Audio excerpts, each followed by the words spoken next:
பண்ணிவிட்டு இது வந்து மேலே உள்ளது இப்படி பிடிச்சிட்டு இந்த சென்டராக உள்ள ப்ளீட்டை பிடிச்சிக்கணும் எப்பயுமே. இதுதான் நம்ம இப்போ ஸ்டார்ட் பண்ணுறதுக்கு ப்ளேஸ்.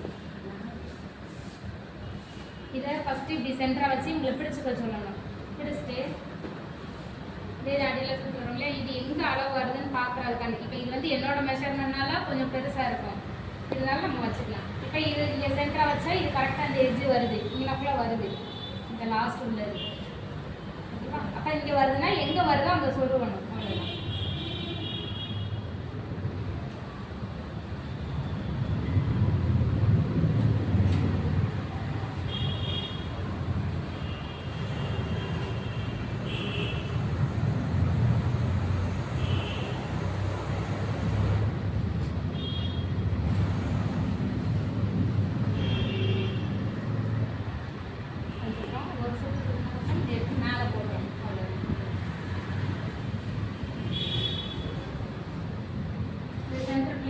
நடுவில் லாஸ்ட்டாக உள்ள குத்தினதை எடுத்து இங்கே குத்திடுவோம்.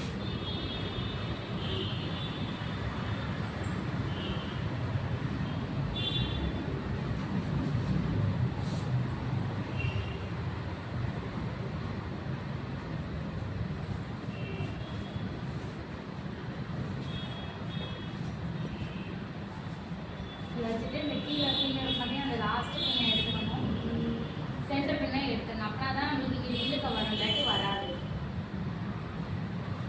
தேர்டாக இருக்கிறதும் இது சென்டராக இருக்கிற பின்னும்.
நீங்கள் சைடு வந்து என்னோட மெஷர்மெண்ட்னால தான் அதிகமாக வருது. இந்நேரம் இவங்களோட மெஷர்மெண்ட் எடுத்துருந்தோம்னா சைடு அதிகமாக அப்படி உள்ளவங்க சொருவாவே வராது, நம்மளுக்கு கரெக்டாக இருந்தது.